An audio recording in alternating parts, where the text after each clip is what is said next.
Bismillahirrahmanirrahim. Assalamualaikum warahmatullahi wabarakatuh. Bismillah, alhamdulillah, wa bihi nasta'inu bi jawab wa ala alihi wa ashabihi ajma'in. Rabbi walisatri wa yassir li amri wa hlul 'uqdatam min lisani yafqahu qawli. Bapak, Ibu guru yang saya hormati, juga yang saya banggakan selamanya. Alhamdulillah, pada kesempatan yang berbahagia ini kita akan melaksanakan sosialisasi tentang supervisi akademik memandu guru menuju keunggulan. Apa maksud dari supervisi akademik? Seperti Ibu dan Bapak ketahui, semenjak Ibu dan Bapak menjadi guru, mungkin pelaksanaan ini selalu diberikan oleh Bapak atau Ibu kepala sekolah. Karena supervisi akademik bagi guru itu merupakan kewajiban seorang kepala sekolah dalam memberikan, mengamati, dan membimbing guru-gurunya ketika melaksanakan kegiatan pembelajaran. Supervisi akademik adalah proses sistematis yang melibatkan pemberian bimbingan, dukungan, evaluasi terhadap kinerja guru dalam rangka meningkatkan kualitas pembelajaran. Tujuan utama dari supervisi akademik adalah membantu guru mencapai tujuan pembelajaran. Dengan melihat pengertian dari supervisi akademik itu, makanya Bapak dan Ibu guru itu jangan takut, jangan segan bila kepala sekolah melakukan supervisi. Karena kepala sekolah melakukan supervisi itu bukan untuk mencari kesalahan. Sebaliknya, kepala sekolah itu di sana akan memberikan bimbingan dan memperbaiki apa kekurangannya sesuai dengan ketentuan yang didasarkan pada kurikulum yang berlaku pada masanya. Itu ya. Jadi jangan sekali-kali lagi mau disupervisi harus disiapkan, takut ini, takut itu. Tidak ya Ibu Bapak. Jadi supervisi itu justru tujuannya untuk meningkatkan kinerja atau praktek baik Ibu Bapak guru dalam proses pembelajaran. Lanjut.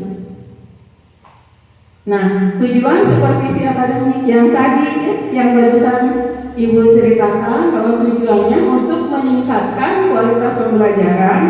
Melalui supervisi, guru dapat mengembangkan strategi pembelajaran yang lebih efektif dan inovatif. Efektif di sini jadi sesuai dengan apa yang telah direncanakan dalam modul pembelajaran. Kalau dulu dalam RPP ya. Kalau inovatif itu, guru itu mencari cara atau teknik bagaimana caranya agar rencana pembelajaran atau modul ajar ini dapat diberikan sesuai dengan apa yang telah direncanakan. Inovatifnya boleh silahkan. Kalau sekarang itu banyak inovasi-inovasi yang ada di PMM atau komunikasi dengan rekan sejawat ya, dan mencari inspirasi-inspirasi lain ketika kita akan melakukan pembelajaran. Kemudian itu selain itu ya, tadi mengembangkan kompetensi guru juga ada di supervisi itu. Membantu guru meningkatkan pengetahuan dan keterampilan pedagogisnya, yaitu keterampilan cara mendidik dan mengajarnya. Lanjut. Nah, model-model supervisi akademik. Yang pertama model klinik ya. Model klinik itu seperti kita ke dokter. Nah, model klinik itu dilakukan oleh kepala sekolah ketika guru melakukan kegiatan pembelajaran. Nah, di sini diamati oleh supervisor itu, oleh kepala sekolah itu, apa kelebihannya, apa kekurangannya. Jika kekurangan ada penyebabnya, nanti kita obati, nanti kita perbaiki. Nah, seperti kita pergi ke puskesmas atau ke rumah sakit ketika kita sakit, nah itu di klinik kan diperiksa. Nah, itu juga sama seperti itu. Kemudian model kolaboratif itu melibatkan guru. Jadi sebelum melakukan pembelajaran itu ada dulu komunikasi antara guru dan kepala sekolah, juga dengan guru yang lain.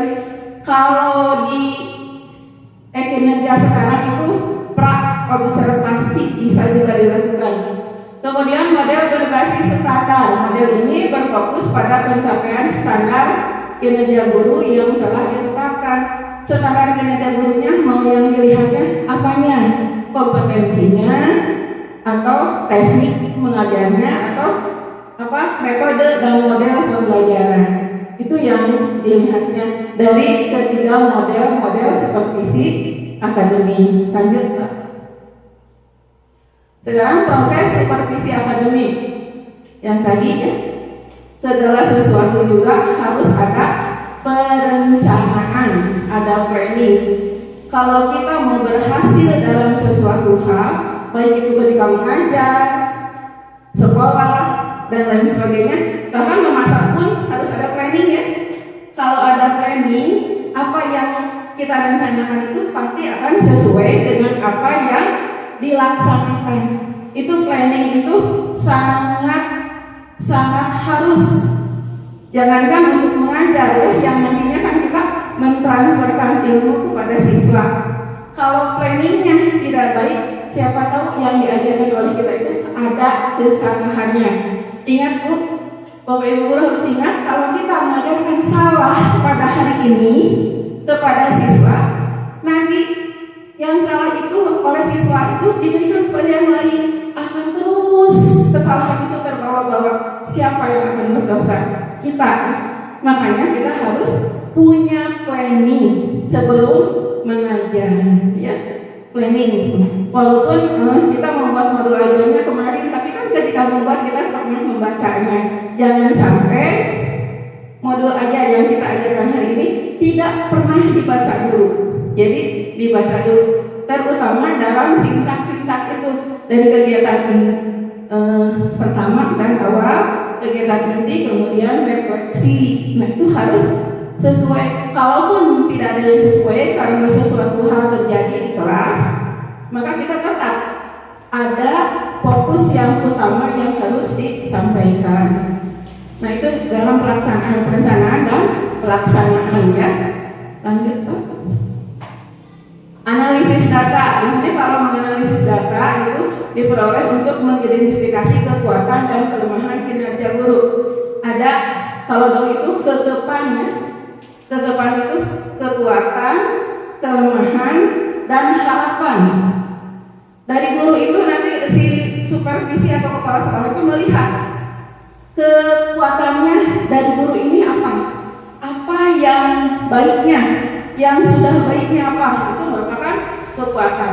Kemudian kelemahannya dari guru ini apa kelemahannya, nanti supervisor atau kepala sekolah itu akan bersama-sama guru tersebut untuk memperbaiki kelemahannya apa. Kemudian harapan, apa yang diharapkan dari pembelajaran itu. Harapannya misalnya ketika kita mengajar tentang IPA, tentang alat pencernaan manusia, kita mengharapkan kan siswa itu tahu apa susunan alat pencernaan manusia. Contohnya seperti ini. Kalau kita mengajar ingin anak itu ingat terus, kalau kita ingin mengajar anak itu teringat apa yang dikatakan oleh guru itu, ada 3 cara itu ya, cara belajar anak. 1 dengan visi, dengan melihat visual, 2 dengan mendengar, dan 3 dengan gerak atau gerak ya. Nah itu kalau di tahun alat pencernaan, mungkin dari kedua guru dari ini ya, mengajarkan alat pencernaan, kita harus ada sedikit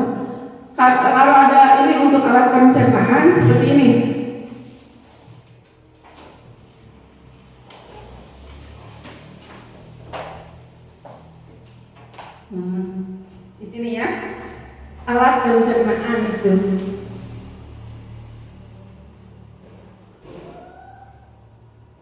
Nah, anak supaya cepat menghafal begini Bu. Ini mulut, kerongkongan,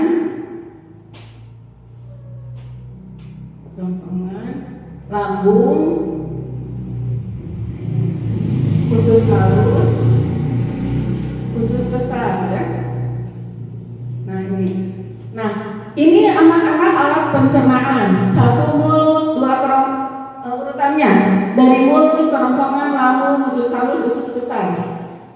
Pada waktu itu anak tahu, oh itu mulut, kerongkongan, lambung, usus halus, usus besar. Kalau hanya itu yang diberikan kepada anak, tidak akan teringat oleh anak. Itu kan hanya hafalan. Apa Bu yang harus dilakukan? Ini dari mulut dulu. Dari mulut jelaskan oleh kita. Mulut itu apa? Apa gunanya mulut? Untuk bicara, ya boleh dibenarkan oleh kita.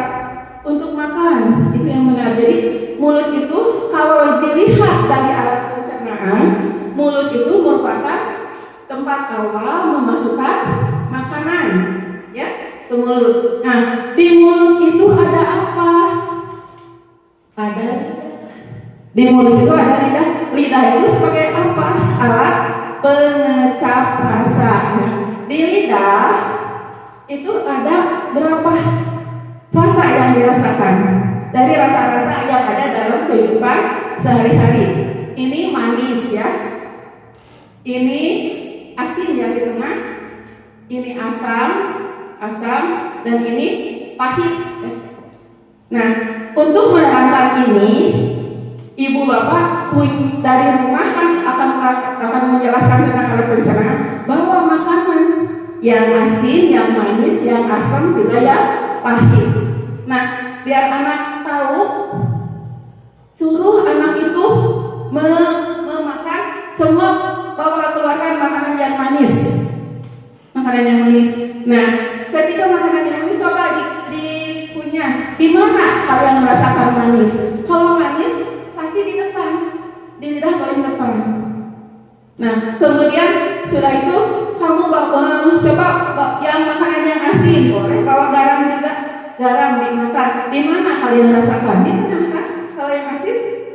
Kemudian yang asam. Urang oke dengan pemininggal karet ninggal yang ketika kita melihat yang asam, terus ngaruhinya di sisi berarti di lidah paling di samping. Dan yang pahit ketika makan obat, yang terasanya di ujung lidah. Nah, dipraktekkan. Jadi guru itu harus praktek dengan anak. Anak akan ingat terus. Ya, di ini juga sebelum lidah, ibu lupa ya, ada gigi. Ada gigi. Di gigi juga ada gigi seri, gigi taring, dan geraham. Gigi seri untuk apa? Untuk menggigit atau memotongnya. Antara jojol daging ayam, jojol kerupuk, jojol hadiahnya yang mudah-mudah itu, yang mudah digigit pasti di depan. Jauh di dia hilangnya sehingga tadi kiripik di dia. Kemudian kalau daging ayam refleks karena daging ayam itu awet pasti ke gigi taring. Nah, gigi taring itu untuk mengoyak makanan yang awet ke anak itu. Kalau nanti sudah masuk ke mulut, apa gunanya geraham? Geraham untuk mengunyah sok sarung mengunyah, kunaon ari mengunyah begitu dan sebagainya pasti di sini. Nah, anak akan ingat terus kalau kita mengajarkan seperti itu. Tapi ini juga tidak hanya satu pertemuan. Mungkin satu pertemuan kita di mulut dulu. Di mulut itu ada lidah dan gigi dengan fungsinya. Kemudian ke kerongkongan.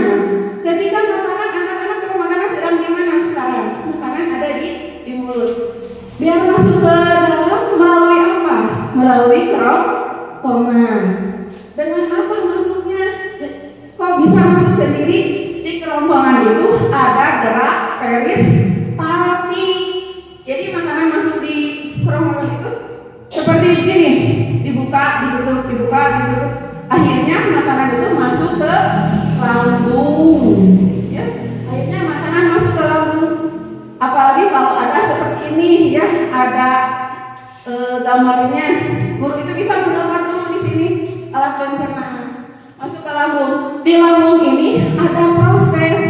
pencernaan makanan di lambung digiling. Mana nanti yang masuk sebagai sumber vitamin yang ada gizinya, yang ada nutrisinya, mana yang jadi sampah. Nah, yang ada sumber vitaminnya, yang bergizi, yang dapat diserap oleh tubuh, maka masuk ke usus. Dan yang sampahnya, usus halus ya, ini usus halus. Dan yang sampahnya masuk ke usus besar. Dari usus besar ada lagi satu, anus di sini. Anus. Nah, dari usus besar nanti makanan masuk ke anus. Bagaimana masuknya makanan ke anus? Sama tadi seperti dari mulut ke kerongkongan, yaitu dengan adanya gerak peristaltik. Akhirnya terbuanglah sisa makanan, dan yang harusnya menjadikan anak-anak atau kalian menjadi tumbuh berkembang karena ada nutrisi yang diserap ketika kita makan itu. Makanya kalau makan makanannya yang tidak kenyang sih, makanannya kenyang, tapi kenapa anak itu kecil? Karena mungkin dari makanan itu yang terserap nutrisinya hanya sedikit, yang banyaknya terbuang menjadi sampah. Itu. Jadi pintar-pintar dalam memilih makanan supaya nutrisinya bisa tumbuh, bisa menumbuhkan tubuh kita ya. Itu kembali lagi, itu hanya contoh ya, hanya contoh biar anak itu paham. Ari urang pakai yang upami dijelaskan mah emot kata rasa baru dapat sih gitu. Yang kan kata ulah dengan hanya ada unggul anak-anak.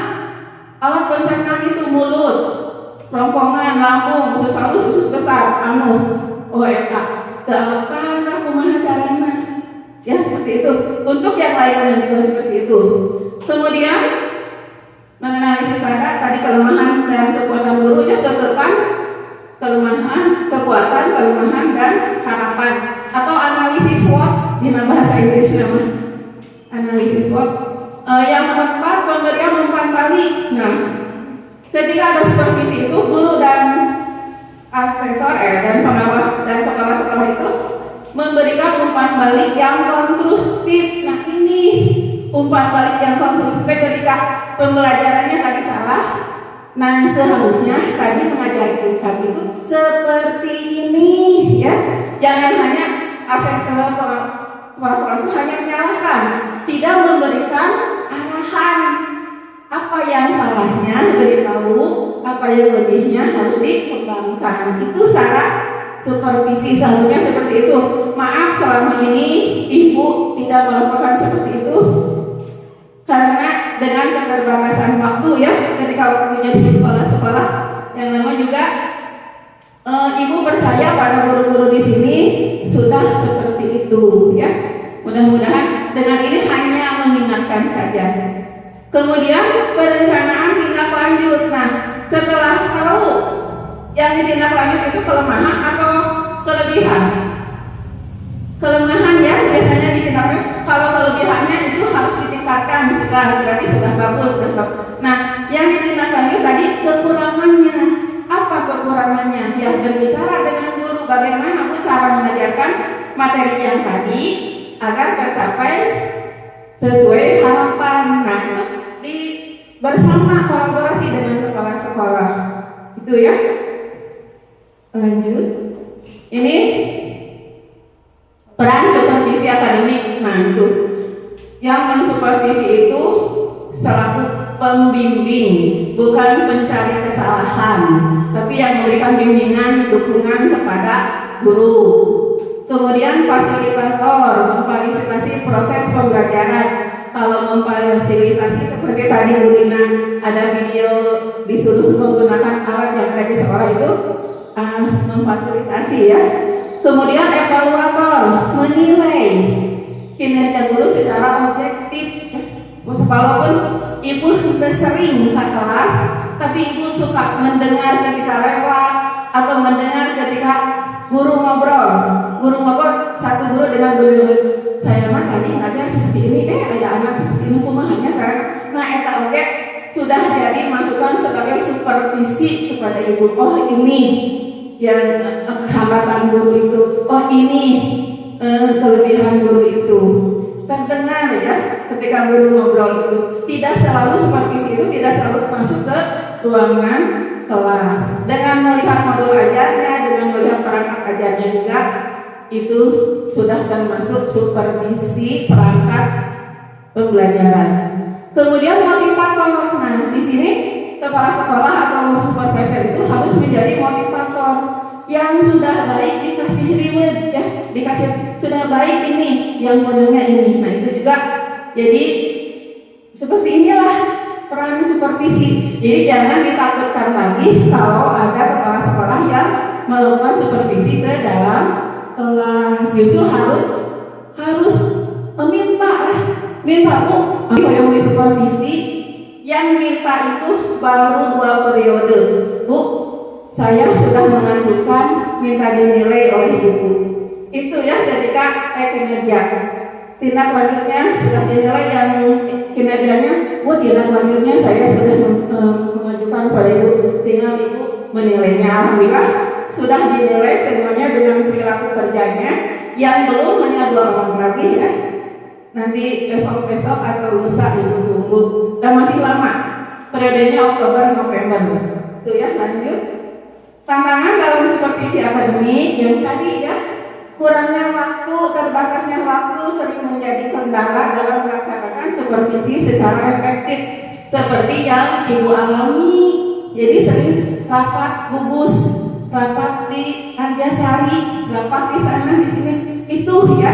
Tetapi dengan seperti itu, ibu tidak membiarkan tidak melakukan supervisi tetap dilakukan ketika waktu dan jadwal yang sudah ditentukan dari sebelum kinerja dulu juga ya, seperti itu.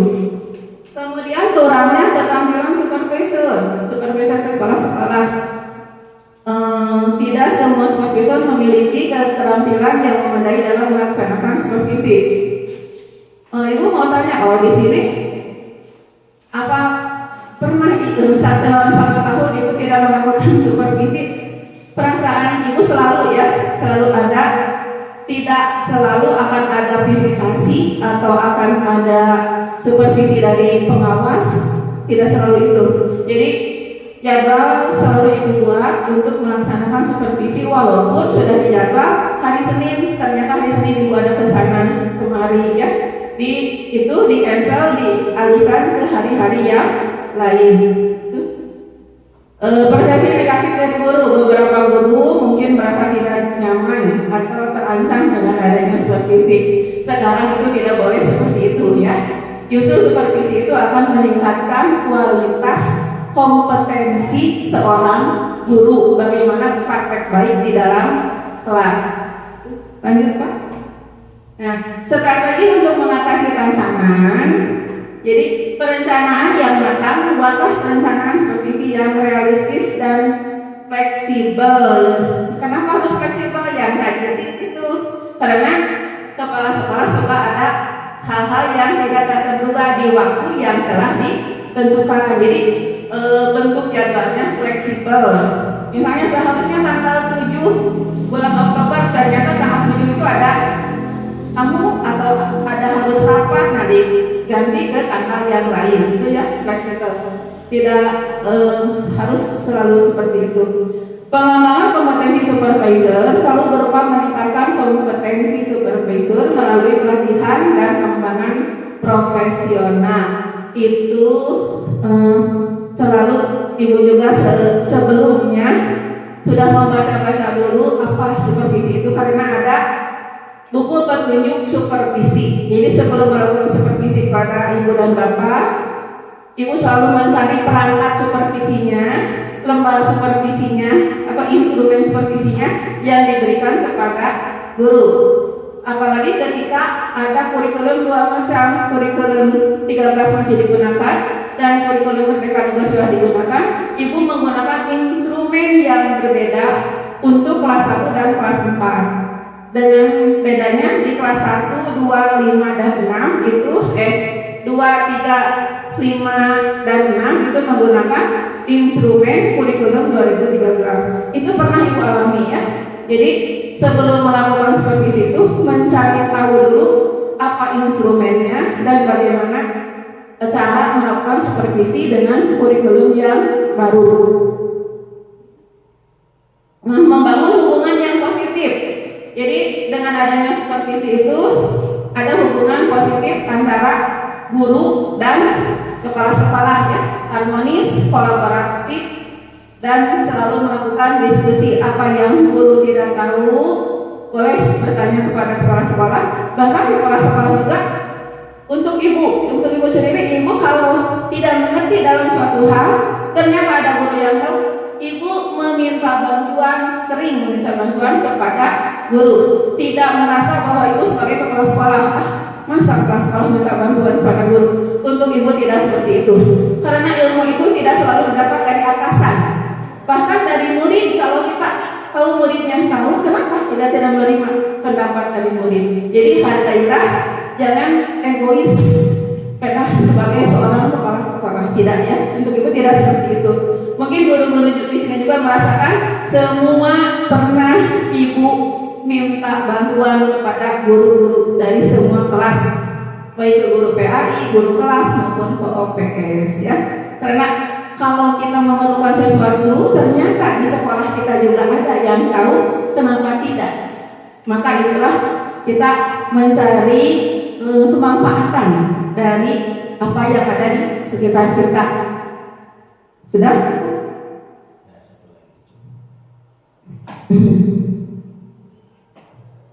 Ya, sambil menunggu. Ini ya, supervisinya itu fokus pada pengembangan. Tekankan bahwa tujuan supervisi adalah untuk membantu guru berkembang, bukan untuk mencari kesalahan.